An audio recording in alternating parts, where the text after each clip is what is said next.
いやもうとにかく1959年から人間の条件がこう世に出ていくわけですけど、もう中台達也との出会いと、それから小林監督自身の戦争体験、まあ、陸軍の体験、まあ、鉱山の体験もリヴァイタンコのドキュメンタリーもあった捕虜の体験も全部そういうものが集約されて、中台達也っていう肉体で5年間人間の条件を作るようになって、この時にキャメラマンが変わりましたですね。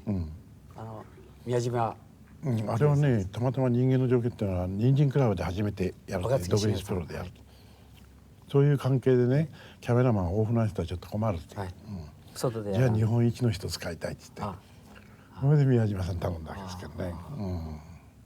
宮島義勇さんの映画はそれまで何かご覧になってて、これだっていうようなこう目安はあったんですか？あれですよ、戦争と平和ってのがあったじゃん。あれとか亀井文夫さんです。亀井さんの。あれで東宝で撮った写真だいたい見てますね。いや宮島義勇さんがあれですね、撮影所に来られて、そのキャメラセットされたと、そしたらキャメラの三角台じゃなくて、トライポートを据え付けられると、もう三角台だとこう微妙な上下がある程度限定されるけど、もうトライポートだと完全にもう厳密にこう漁獲不覚のね、もうアングル水平のレベルまでもきちっと決められると、その厳密さがね、これはまた松竹になかったもんだなと。移動とかパンでもね、やっぱりうねりがあるんですよね。うねりがどうしても必要な時が出てくるんですね、あの人の感覚から言ってね。そういう関係じゃないですかね。ああいう厳密さは小林監督の気質とすごくあったわけですね。とにかくね、ワンカットを撮ろうと思うでしょ。そうすると監督がそのカットを見てイメージを描きますよね。そうするとラッシュを見るでしょ。それよりいいんだよ。そのラッシュじゃなくて、その現場よりもいいんだ。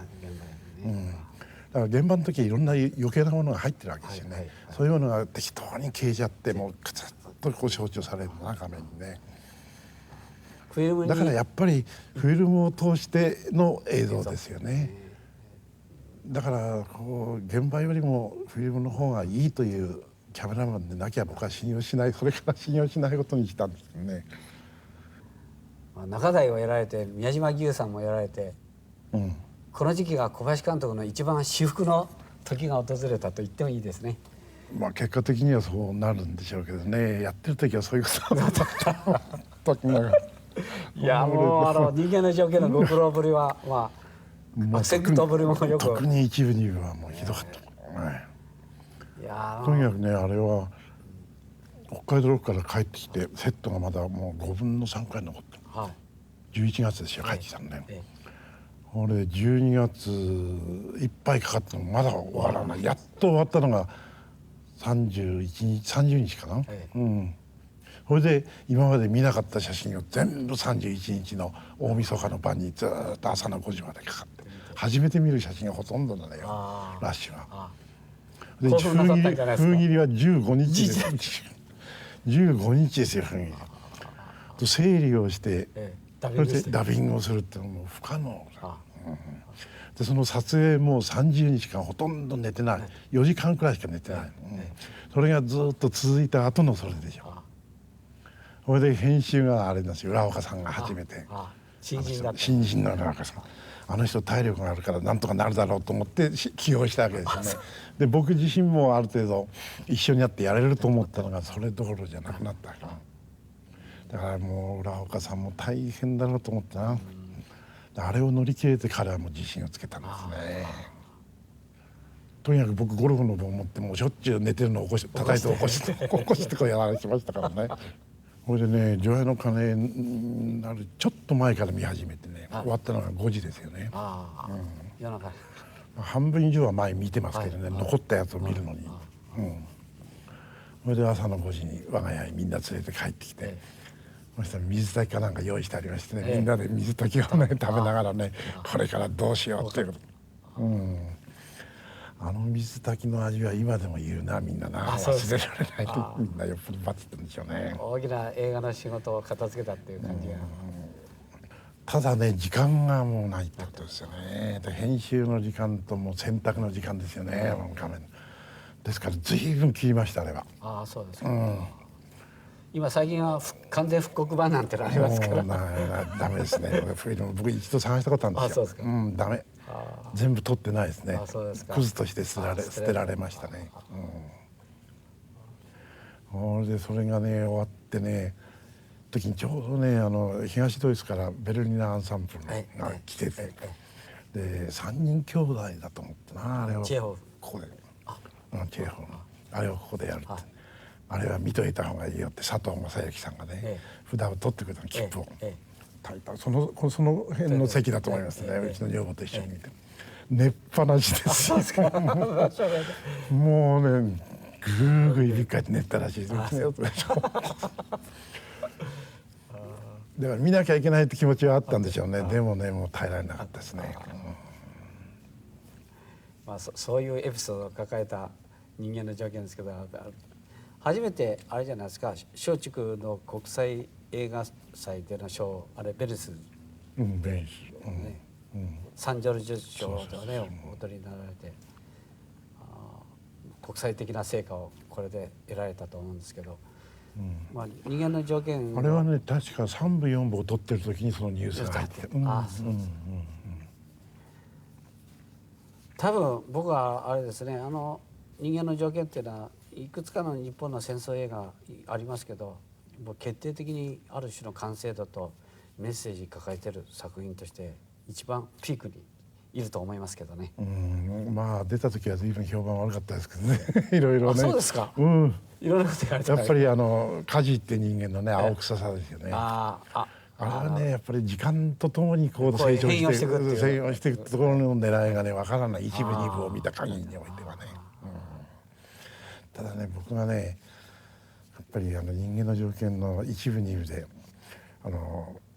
処刑場に中台さんが起きていくのを渡辺さんが止めるところありますね。あのシーンがねだいたい3分くらいかな、もっと長かったかな。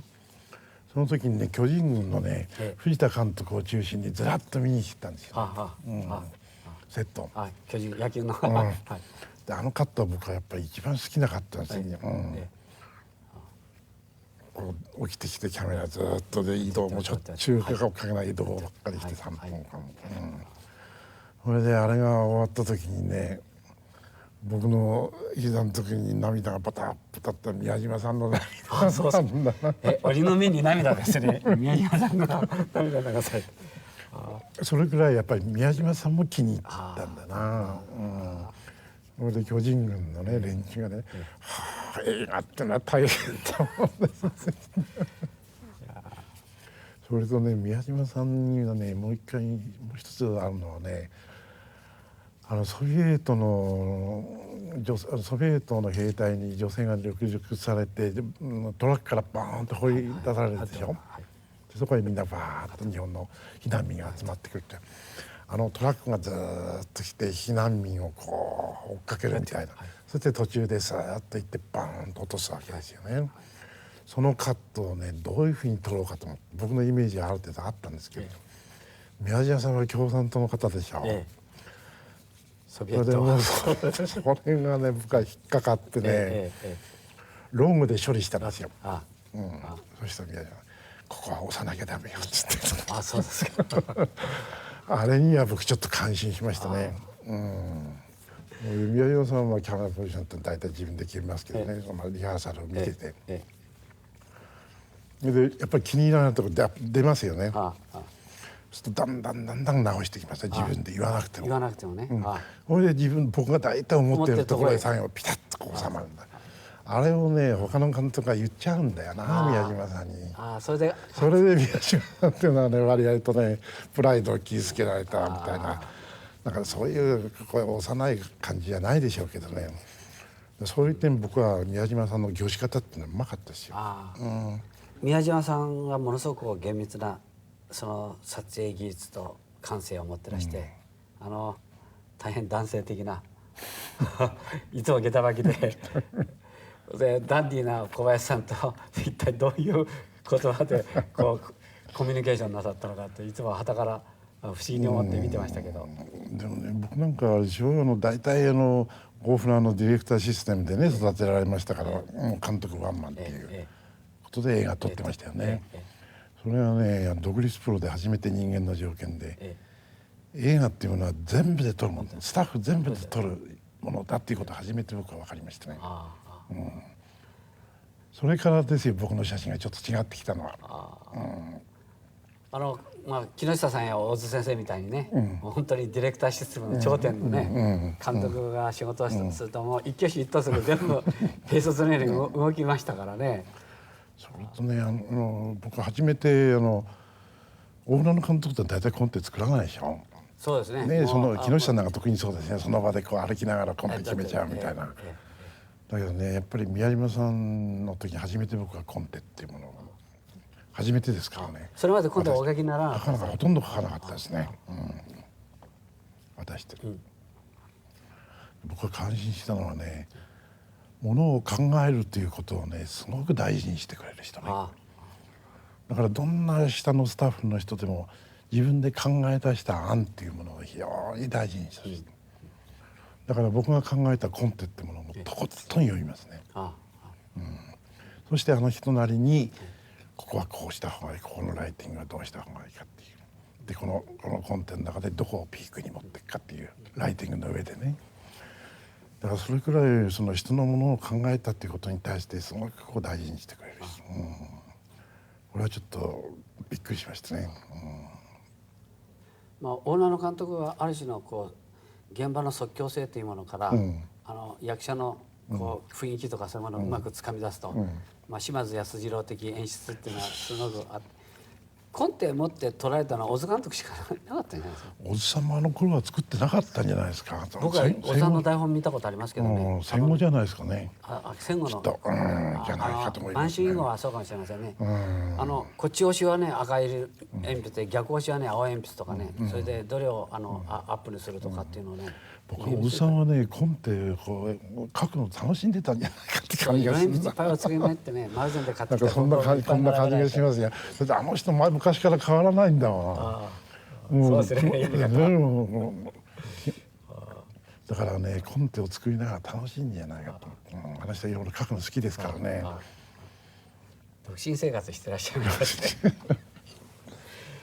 あれですか、こう宮島キャメラマンというね、監督の向こうにこうもう一つそびえ立つピークがあって、この人とこう手組んでこう仕事行くっていう共同作業というのを始められて、そうするとコンテっていうのはこうコミュニケーションのやっぱりその叩き台っていうか、叩き台ですね。それと同時にスタッフ全部にそれを浸透するっていう。だから全部がその次のカットがどうなるかっていうことを頭に入れると入れないので随分違うっていうことなんでしょうね。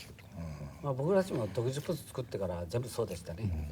絶対コンテなしでは動かなかったですね。